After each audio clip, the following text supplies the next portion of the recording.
Hi, everyone. Welcome back to another Matt Talk. This week, I have someone dialing in from the other side of the planet, but who is working on Muse. And I wanted to get her opinion on what's happening with the role of revenue management and customer relationship management. Rebecca is joining me from Service Paradise. That's, I think, this what the city is called, but maybe you should introduce the hotel and like what your background is. Yeah, absolutely. So, yes, I'm Beck. So, we are a resort in Surfers Paradise on the Gold Coast, Australia. Is that the actual name of the town? Surfers Paradise, yeah. So good. So Yeah. good. Yeah, that's our suburb. So the resort I work for is called Paradise Resort. So we're a fairly well-known family resort here on the Gold Coast. Very big on domestic travel, really. Been at the resort for a long time. I've been here since 2010. Originally, yeah, it was meant to be just a short-term casual job. A year off from uni, in the food and beverage team with like no knowledge of the industry at all. Paradise Resort jumped out to me. It was one of the first ads I saw that didn't ask for years of experience for an entry level job. If I remember right, the ad said something like experience not necessary, but the right attitude is. And since then, it's really just been a bit of a whirlwind. Sort of blinked and it's 15 years later and here I am. I've spent a lot of time in the reservations department. So I was a reservations manager for a long time prior to moving into the resort's first full-time revenue manager role. Wow. So when you started in food and beverage, was it like the breakfast shift or what was your first job? Yeah, it was the old buffet breakfast shift, which has also changed a lot. We did breakfast, bartending, and yeah, basically it's actually been really cool having been here for this long. We have a lot of staff at the resort that have been here for a long time, always a good sign, but the physical changes as well as cultural changes and everything within the property in that time have been awesome to see. And I'm actually glad I've been here to keep up with everything because I think if I was a new staff member now trying to learn it all over again, I just don't know how I'd do it.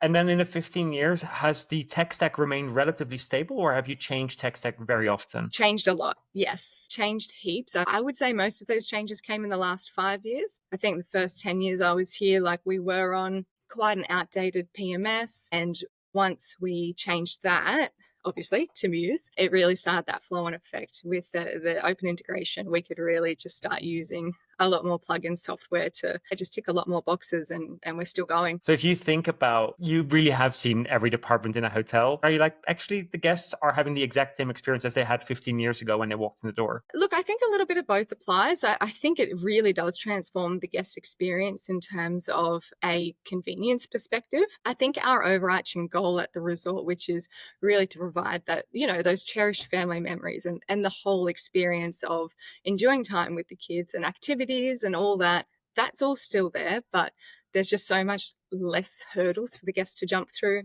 at the moment. We've got QR codes literally scattered all around the property. So if they want something to eat, they have to walk 2 meters and scan the QR code, not go from the pool all the way back up to the cafe, line up for 5 minutes and order. So just little things like that. And then if I scan a QR code at at the pool, the food comes to me then? Yeah, love that. Cocktails by the pool. Absolutely love that. And, mum and dad sitting by the pool, watching their kids in the water park. Like what more can you ask for? So good. You were voted the best family resort, I think, for 13 years running. And I was thinking, yeah, that's all. Like, I'm sure that's fake. Like, that can't be. Like, how is that possible? But then I went on TikTok and I was like, I got it now. Because I started watching these videos about what you guys do. And I think it's actually Yeah. really special. And can you maybe share what makes you the best family resort for so many years running? Yeah, absolutely. So staying up to date and relevant is very important in doing that. Like we have a really strong return guest database. We have a lot of repeat visitors. We sort of aim for families with kids 0 to 12, and hopefully they're coming here for their annual holiday every year, and hopefully they're not going somewhere else to try somewhere new because we want them back here at the resort. So we need to keep our values the same, but we always need to be offering them something new, giving them a reason to return to the property. And so much of that can be credited to the creativity within other departments at the resort. Like our entertainment team is perpetually evolving and changing. And then, of course, it's up to our marketing team and Amelia, who is our TikTok queen. You would have seen her featuring on a lot of those videos. Yes. It's up to them to get the word out there and show everyone what we've done, what we've been spending time on, and what they can look forward to for the next visit. Because my generation, and I think you're a bit younger than me, but like still I feel like the A lot millennial like that. generation, every time I say like, oh, you should be on TikTok, and we should be on TikTok, I asked the marketing team like, why are we not on TikTok? And people are like, oh no, I don't want to be on TikTok, it scares me, or it's a trap. Or but actually I went to your profile and you have thousands of followers on your profile, and there seems to be some magic that you do there. Is that translating into bookings for you? Yeah, well, I think definitely like the reach we get on TikTok, it engages a younger audience, and I think the other thing that it does better than an email or just a singular social media post can do is it's really conveying our brand personality. Amelia, who's featuring in a lot of those videos, she's silly, she's fun.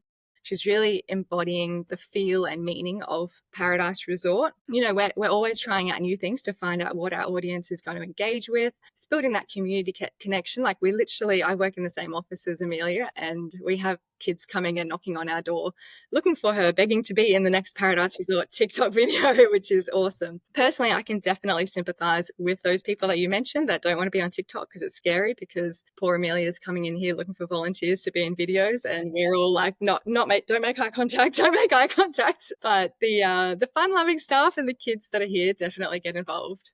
So your role's now revenue manager. What does that look like in a resort like yours? What does your day look like? Honestly, and I think this is why I've been here for 15 years, is that no 2 days are really the same at a resort like this. And I think at a lot of properties as well. You've got your standard parts of the day where you're looking at your pickup and your occupancy, you're adjusting your rates. But to be honest, that's actually a relatively small part now of what we do. The ADR is important. It's always going to be important. RevPAR is important too, but I think there are better things that you can do to really drive your resort revenue. Like at the end of the day, we have a multitude of departments here. A lot of them are revenue generating. So how can we work together, put together better offers to our customers, or what avenues can we take even when the guest is here to upsell those products that we readily have available. We want the guests to do them. We want them to enjoy themselves and enjoy their stay. So yeah, a lot of it is looking at what we can incorporate into packages, when we're best to put those packages out. So having a look at the data, seeing what that looks. Of course, a fun revenue management job that I'm sure we all do is working on our rate parity as well, to try and get those direct bookings stronger. We want people coming direct. It's not just about cutting out the commissions, but it's about communicating with the customer, and we can do that better pre-arrival if they book direct with us and we have all of their information at hand, ready to go, and we can communicate with them how we need to. So what I hear is that you're saying, yes, you take care of the rate setting and the ADR and the RevPAR on the one side, but that's just the room revenue. But because you're a resort, your customers actually, you need to get the right customers in the door, but also the ones that are spending across the hotel. So are there other metrics that you look at besides ADR and RevPAR that show you that you're doing something right? Yeah. We actually look more at average spend per guest, probably more so than RevPAR. Average spend per guest, and recently we've sort of spent a bit of time looking at like total revenue per square meter of the resort as well, which is quite interesting. Like we've been looking at the growth, going back 5-10 years to where we are now, and also considering how we're going to keep evolving that in the future. So there's some of the metrics that we probably spend a bit more time looking at. Yeah, more so than the RevPAR. I love that. Like you're the first hotelier that I've spoken to, and I've spoken to many hoteliers throughout the years that have actually said average revenue per square meter is a thing we do, because I've talked about it a lot, but finding like the one person that actually has reporting around it, it's so powerful. It's something that we've talked about a lot, and I'll credit our GM David Brook here. So he talks about it a lot, and probably just in the last few months we've gone, okay, well, this is what we're striving to do, so we actually need to start reporting on this metric and using this as our driving factor. And that too, like that really, it incorporates everybody. We're pulling in other departments to see how and where we can, whether it's including them in packages or just working with them for better revenue generation in their areas. Yeah, because that we need everyone involved to bump that number up, not just a room. 100%. And if we look back at the room revenue side of it, I think you're testing out a revenue management system at the moment. How do you go about selecting a system? Like, what's the process for you to pick the right system? Because everyone has AI, everyone does dynamic pricing. It must be so hard to filter out the best ones. It has been a long journey to getting where we are now. I guess you could say we have been a little bit stubborn in the past by not using an RMS until this point. And it's not really so much that right now we've made the conscious sudden decision that we need to sign up to one, but more so we're hoping it's just the end of a very long research period. We've done a lot of demos and a lot of trials, and I just don't think until this point we'd found the one that suits our property. Like we are fairly unique, and we want to take all those things into account as well when we're looking at revenues. Yeah, I think we certainly haven't rushed. What was the biggest challenge that you found in the search that led to the search becoming so long? To be honest, I think a lot of the systems that we demoed and trialed, they just put a lot of weight on your competitor set and exactly what your competitors are doing. Some are even asking for a direct weighting. If competitor A wants to, ends up moving up their prices $50, how much do you want to move your price up? And for us, that's probably a feature that works for a lot of properties, and that's definitely understandable. Given the nature of our property, our comp set is a little bit more limited. And even within that comp set, there's some really big variances between the properties. So we don't always want to be following the pack or just following the trends. Sometimes we want to be setting them. And of course, other times during the year, that flips entirely. Some of our competitors can tap into markets that we can't. So they might be pushing high rates and strong occupancy when unfortunately we're not. So it's definitely a factor to consider sometimes, but for us, it definitely isn't nearly as important as it might be to other properties. Because you said that you were hesitant to start looking at revenue management systems. Was it because your resort is so specific, or just you didn't feel that the artificial intelligence was good enough at that point? I think early on, so, even going back a couple of years, I think the artificial intelligence, when we were trialing it, it was good, but it definitely has come leaps and bounds in that time. I definitely didn't trust it, I guess, to make those decisions. And look, that partially might have been me being new to the role as well. But I can see the differences between then and now with the tweaks that it's making, the reasons it's giving you for those tweaks. But also, I feel like especially for the system we're trialing now, there's almost a level of control that we have. So, we can set those parameters, not just your floor and your ceiling prices, but how it's moving within there, when it's moving within there, where do you want to sit compared to your market? What is your target and how quickly do you usually get there? So it's asking all the right questions to, I guess, spit out, hopefully, all the right answers. And once you've got the booking, and then it's all about how do we now get them to spend money across all of the resorts facilities? How does a hotel work around upsells or cross sells of the different facilities? How do you create that culture? We have a few different things that we use. Obviously, in the past, we've done every upsell incentive under the sun from a staffing perspective. So from a reservations background, we've certainly tried everything in relation to that. And our staff is still obviously encouraged to upsell. We do that probably more so through rapport building and understanding what the customer wants when we're talking to them, more than a direct, hey guys, today we're going to upsell a buffet breakfast and that's that. But we're definitely using our tech a lot more to upsell now than we were 5 years ago. So we actually have a system in place. It's automated. So it's just doing at the moment room upgrades, early check-ins, late check-outs. It does have the capability to do a little bit more, but we're just starting with those three things. And it's an AI that basically it reads our availability. It reads the customer's booking and sees what nightly rate they're paying. And it might say, okay, well, we've got 50 rooms available. So for just 10% of their nightly rate, I'm going to offer them an early check-in. And we still control the parameters on that too, but it's automated. They're live offers. And it's, how do I put it? We've been really surprised by the results. Like some of the late checkouts and things that it has sold, we probably never would have dreamed to ask for as a person, but people are happy to You pay. don't, right? We Yeah, have because shame and embarrassment, but the computer has no shame. yeah, exactly. And I guess that's the thing. You never know until you ask. So the computer doesn't mind asking, but it is harder when you're a human and you put your own thoughts and projections onto what that person in front of you might be willing to pay for something, but you don't actually know what it is. Love that. Are you willing to share which technology partner you've selected for that? Yeah, so that is called RoomDex. So Room Roomdex, nice. DEX. Yep. And Where are they based? I don't know them. they're run by WebBeds actually. They're as close to a set and forget as you can really get. It just works in the background. You can set up your exclusions or what offers you want to go out. And yeah, it really does the hard work for you. Connects with Muse. So, if a guest accepts the early check-in, it'll drop in. The charge will drop into Muse. Happy days. In the beginning, that was painful always when a system was upgrading and then it would create a task for a human to do it. And I'm like, that Yeah. makes no sense. And I'm so Yeah. glad that modern integration partners actually just push the category up, push And the additional fee. exactly. And that's just one of the softwares, like I mentioned earlier, switching to Muse and having that, ability for the open connection, that has really made a difference. So obviously, yeah, we use Roomdex for that purpose, but throughout the booking journey, we also have the products and bookable services in Muse as well. We try really hard to not offer too much. I think that you could definitely get a real situation overwhelm for a customer. And I know when I'm booking something, if I get to the end of my booking and then 20 things pop up, I'm like, oh, stop it. No, I'm not interested. But if 3 or 4 things pop up, then you might be more inclined to at least stop and look at them and have a think about it. Yeah.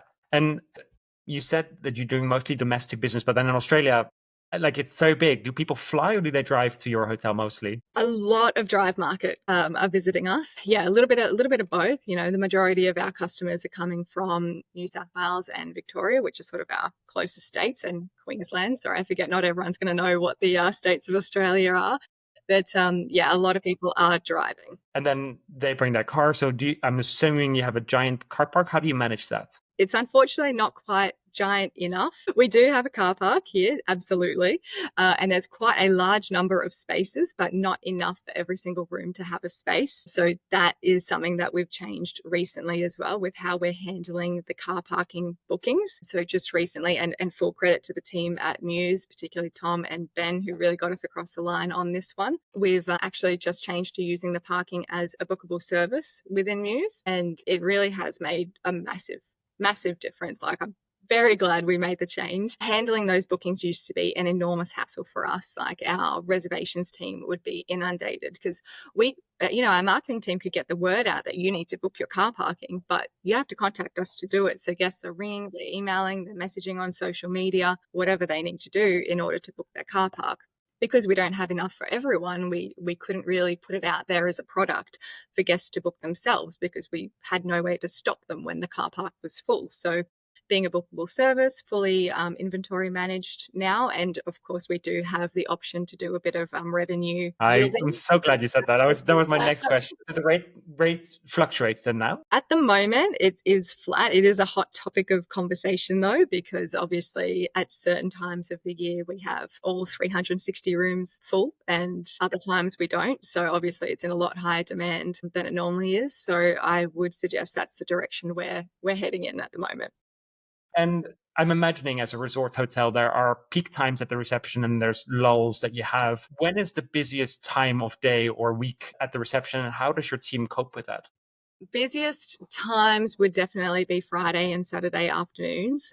Friday sort of from about that 3:30 onwards mark when the kids have finished school and people are coming for their weekends away. It used to be an absolute nightmare. Like, going back 5 years, we have a 7-Eleven service station about 100 meters down the road on a main road, and we would have the highway backed up until there with people trying to turn into the resort and queuing in their cars to get to the front of reception to get out and come and then stand in another queue for half an hour to check in. And that is because we had so much trouble with a multitude of things before they arrive, whether it was just communicating basic information to them or literally just taking their payments. And yeah, that's another thing that's been solved really since we changed to Muse. Like, we very rarely have a lineup now. It might be 3 or 4 people at most, and we have 2 or 3 receptionists instead of 5 or 6 like we used to. People are Nice. checking in online. They're all fully paid before they get here. The technology movements have let us communicate everything they need to know. They have 6 inclusions. Perfect. We've sent them all of their codes for their inclusions or whatever the case might be before they're here. And then as guests are checked in, I've seen resorts like Disneyland, for example, where you get the bracelets where you can charge things. How do you charge? Do you charge to account or do you pay at the restaurants, or what's the setup? Also a hot topic of conversation here.